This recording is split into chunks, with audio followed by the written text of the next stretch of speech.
tadi di dalam sempat cerita pernah jadi praktisi dukun santet mungkin. Iya. Semenjak kapan mulainya? Kalau untuk mulainya praktisi ilmu hitam dari 2012 sampai terakhir 2016 akhir sih, mau 2017. Terus baru kita beralih ke praktisinya ilmu putih. Suka dukanya seperti apa kita menjalani kehidupan seorang dukun apa ya, dukun hitam itu sendiri? Kalau untuk suka dukanya, kebanyakan dukanya sih kalau ilmu hitam ya, karena hidupnya diselimuti kecemasan, amarah, dendam. Tapi kalau untuk sukanya ya pasti cuannya, karena kan dapat maharnya gede. Ya itu aja sih, kebanyakan duka kalau ilmu hitam. Berapa lama itu kayak menjalani ilmu hitam? Kurang lebih 4-5 tahun. Mungkin pernah nggak sih badannya dapat serangan dari Yang hitam atau yang putih hitam. nih? Yang Kalau hitam. yang hitam pasti pernah banget. Terus kan sampai akhirnya titik balik kilasnya aku jadi putih karena dapat serangan ilmu Dayak Kalimantan. Itu pasti dapat serangan lah. terparah saat itu mungkin sampai mana ke rumah sakit kah atau sempat koma atau malah Oke. Terparahnya sampai saya tobat. Terparahnya itu karena dapat serangan dari orang Kalimantan, terus akhirnya hampir mau mati karena kita sekujur tubuh sama tempat praktisi kita juga kebakaran.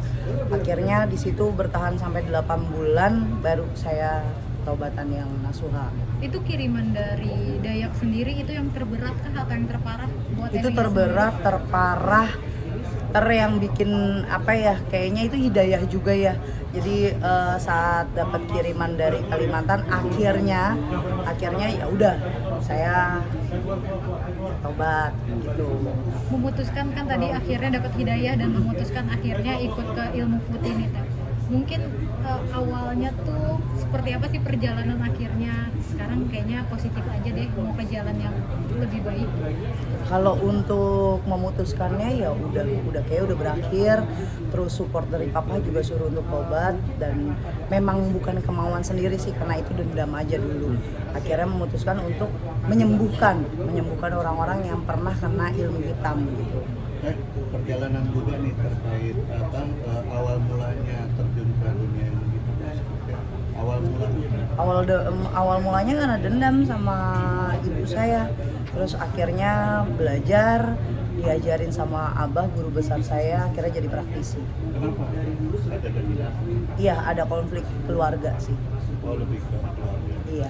Umur berapa saat itu masih? Saat itu umur 19-20-an. Yang mengenalkan mungkin awalnya sih. Guru silat saya. Teh kan, tolong ya keluar ya, maaf ya. Teh dulu, Boleh bentar, masuk yang bentar. media ya. Iya, ntar dulu Mas. Teh Ya, kan, nggak boleh ya, tolong ya. Di luar situ aja. Mukanya Aman.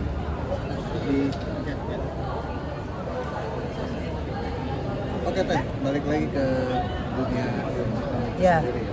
Teh, pernah dapat pesanan mungkin dari pejabat kah? Orang-orang penting. Tokoh public figure gitu, artis. pernah. Yang lebih sering sih pejabat ya, karena saingan dalam apa ya, tahta. Bukan cuma bisnis, kalau pejabat itu kan semuanya tingkat Jabatan. ya, tingkat jabatannya dia, terus kedudukannya dia, baru ke lahan bisnis. masih menjabat mungkin Teh sampai sekarang. Kalau untuk orang-orang yang pernah saya pegang sudah tidak menjabat karena sudah lama banget ya, udah ada berapa tahun nih sekarang, 2026 ke 2016 aja udah hampir 10 tahun lebih. Jadi kayaknya udah enggak, tapi ada beberapa yang masih kontekan dengan saya tapi sudah berubah. Yang tadinya minta bantuin ilmu hitam tapi sekarang minta penyembuhan, mungkin pembersihan, karena memang pernah ada jalin hubungan baik sama saya walaupun di ilmu hitam. Kalau public figure sendiri? Kalau public figure ada, tapi saya harus secret ya karena pribadi saya dan beliau.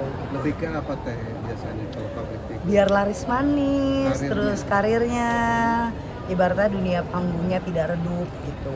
Teh, biasanya maharnya apa sih Teh kalau begitu? Maharnya uang, saya mintanya lebih ke uang. Enggak, mereka itu mereka apa? misalnya maharnya apa selain uang? Ya kalau mereka untuk nyakitin orang baru kita mintanya nyawa. Tapi kalau tidak menyakiti orang hanya uang aja. Teh ini kan pasti membutuhkan energi yang besar mungkin ya Teh. Pasti diri juga terancam. Berapa sih teh nominal yang pantas teteh terima? Paling besar angka 100 jutaan, tapi untuk sekali kerjaan ya. Kalau belum berhasil sampai mematikan ya lebih dari 300 juta harus kita minta. Berarti emang nggak memungkiri ya teh kalau duit dari ilmu hitam itu emang menggiurkan. Iya, menggiurkan banget, tapi balik lagi uang setan dimakan jin. Jadi nggak ada nikmatnya, cepat habis gitu. Ada Sekarang lagi? ada di titik positif, menebar ke akhirnya kebaikan dan melakukan penyembuhan gitu. Banyak juga tadi kalangan dari pejabat yang akhirnya datang lagi ke Teteh. Iya. Itu perjalanannya seperti apa Teh? Kalau untuk perjalanannya pasti dibantu dengan YouTube. Pertama kali untuk dikenal lagi kalau saya sudah tidak berpraktisi ilmu hitam. Terus kalau sekarang lebih ke mulut, jadi tahu karena udah pernah sembuh sama saya atau pernah dibantu lewat tangan saya dibantu. Akhirnya mereka mau coba ke yang lain-lain dan sekarang udah ya adalah beberapa orang tinggi lah yang kita pegang gitu. Ada rasa penyesalan nggak sih? Banget lah, kalau penyesalan tuh banget. Kenapa sih dulu ada perjalanan di zaman jahiliyah gitu, tapi sebuah perjalanan hidup itu membuat saya jadi lebih baik sekarangnya dan doain biar makin istiqomah. Ter, mungkin sekarang kan juga masih marak ya pesugihan dan lain-lain gitu. Kalau Teteh melihatnya sekarang ini seperti apa sih Teh? Kalau untuk sekarang pesugihannya lebih ke karena gaya hidup, bukan kebutuhan hidup. Kalau dulu orang pengen pesugihan biar kebutuhan hidupnya tercapai, tapi kalau sekarang biar gaya hidupnya. Karena banyak orang yang pengen pesugihan itu karena terlilit hutang, akhirnya biar cepat bayar hutangnya, biar hidupnya mereka tenang, akhirnya mereka pakai pesugihan yang padahal itu makin membahayakan. Kita sendiri lebih spesialis apa? Karena kan ada beberapa paranormal itu apa? Kalau aku spesialisnya untuk pembersihan dari ilmu santet, teluh, guna-guna, tapi bisa juga untuk pembersihan rumah, pembersihan tempat usaha, ya lebih ke dia kena mentalnya karena teluh, santet, baru itu yang saya mau kerjakan. Yang paling utamanya ya, kalau yang lain-lain paling pembersihan badan aja. Ya bocoran kan kalau orang disantet itu ada semacam ciri-cirinya apa sih? Kalau untuk ciri-ciri di muka jarang pernah kita temuin secara langsung ya, karena harus dibaca juga. Tapi kalau teman kita ada cerita kayak mimpinya berlanjut terus, kayak cerita bersambung, mimpi dikejar ular, terus kayak di rumahnya dia ada binatang-binatang yang kayaknya nggak mungkin nih masuk ke dalam rumah, itu udah tanda-tanda diteluh dulu. Ingat pertama kali orang itu diteluh atau diguna-guna dulu baru kena santet, karena santet itu udah ekstrim. Biasanya apa permintaan orang disantet itu Karena pengen targetnya atau lawannya cepet mati, biasanya pengennya nyawanya selesai gitu, jadi biar nggak ada lawan lagi. Kalau melihat kan masih banyak nih ilmu hitam di luar sana, mungkin melihat orang-orang yang masih menggunakan ilmu hitam sendiri, Teteh melihatnya seperti apa? Ngelihatnya lebih ke kasihan ya, karena berarti dia nggak ada cara untuk bersaing sehat, terus lebih kayak miris karena udah eranya udah modernisasi tapi masih pakai ilmu hitam gitu. Ada yang mau disampaikan mungkin kan masih yang pemakai ilmu hitam dan yang melakukan Ya sebenarnya ini udah 2026, kalau emang udah nggak bisa bersaing secara sehat, setidaknya bersaing secara jujur, kualitas kita yang nentuin kebutuhan hidup, karena banyak orang yang akhirnya meninggal atau mati kalah nyawanya sama ilmu hitam, jadi buang-buang waktu aja sih. Kalau tipsnya mungkin Teh kan tadi ada kadang mimpi dapat mimpi ular atau segala rupa, mungkin tipsnya mungkin orang udah ngerasa hal itu. Tipsnya biar terhindar dari ilmu hitam cuma satu, ibadah. Selebihnya kalau orang udah kena ibadah pasti imannya punya, ikhlasnya ada, sabarnya ada, positif thinkingnya juga punya. Yang penting ibadah dulu dinaikin.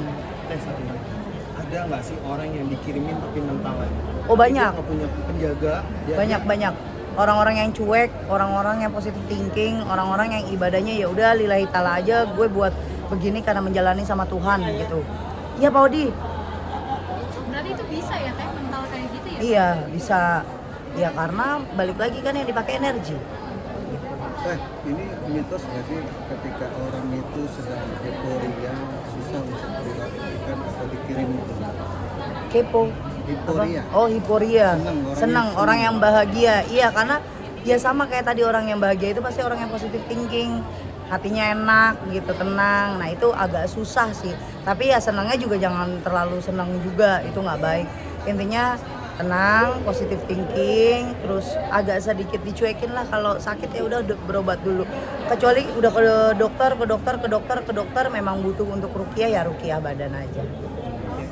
Oke, ya.